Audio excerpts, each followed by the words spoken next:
आज की horror story कुछ ज्यादा डरावनी होगी, तो वीडियो को आखिरी तक जरूर देखें। तो चलिए वीडियो शुरू करते हैं। केरल के कब्रिस्तान की एक चुड़ैल की डरावनी कहानी। एक बार की बात है, केरल के एक छोटे से शहर में सुल्तान नामक एक डरावना कब्रिस्तान था। ऐसा कहा जाता था कि उस कब्रिस्तान में विभिन्न प्रकार के अलौकिक शक्तियां रहती थी। एक चांदनी रात को बिली, लूसी और रोहित तीन दोस्त कब्रिस्तान के किनारे पर एकत्रित हुए। अचानक उनको कब्रिस्तान से भयानक फुसफुसाहट की आवाज सुनाई दी। आवाज कहां से आ रही है, यह देखने के लिए वे हाथ में टॉर्च लेकर सावधानी से कब्रिस्तान के गेट से अंदर घुसे। जैसे ही वे कब्रिस्तान में दाखिल हुए, हवा तेज चलने लगी। अचानक उन्होंने एक इंसान को एक मकबरे के पास टहलते हुए देखा।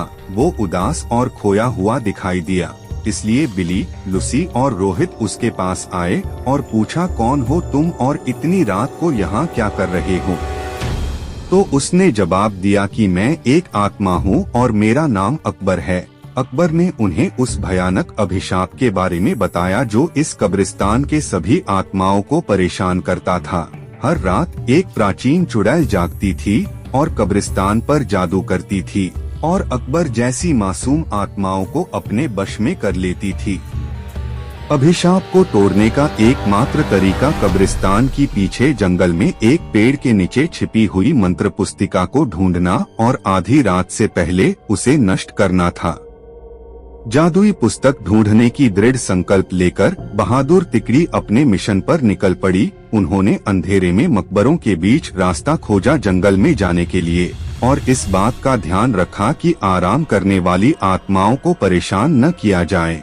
रास्ते में उन्हें बोन्स नामक एक शरारती छोटे कंकाल का सामना करना पड़ा, जो उन्हें जादू की किताब खोजने में मदद करने के लिए तैयार हो गया।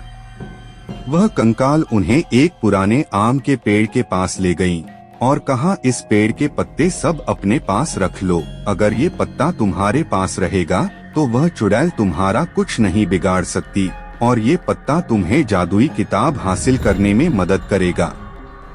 यह कहकर वह कंकाल वापस कब्रिस्तान की तरफ चला गया। आम के पत्ते को अपने हाथ में लेकर तीन दोस्त जादुई किताब ढूंढने लगे। बहुत ढूंढने के पश्चात जंगल में एक झील के अंदर उन्हें क्षमता हुआ कुछ दिखाई दिया।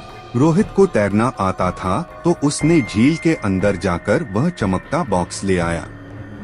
जैसे ही आम के पत्ते को बॉक्स के ऊपर रखा, वैसे ही बॉक्स खुल गया और चमकती जादुई किताब बाहर निकल आई।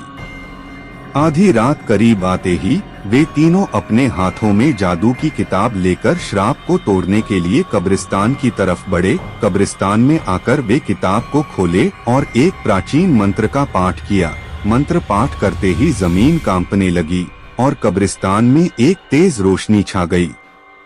वह चुड़ैल जाग गई और गुस्से में दिखाई दी, लेकिन उसकी शक्ति धीरे धीरे कमजोर हो रही थी। उसने बिली, लूसी और रोहित को जादुई किताब पढ़ने से रोकने के लिए अपनी जादुई शक्ति का प्रयोग किया, लेकिन उन तीनों पर कोई असर नहीं हुआ, क्योंकि तीनों के पास आम के पत्ते थे जो उनकी रक्षा कर रहे थे। धीरे धीरे चुड़ैल की सारी शक्ति खत्म हो गई और चुड़ैल भस्म हो गई। इस तरह बिली, लूसी और रोहित ने कब्रिस्तान में फंसी हुई आत्माओं को मुक्त किया और कब्रिस्तान में फिर से शांति छा गई।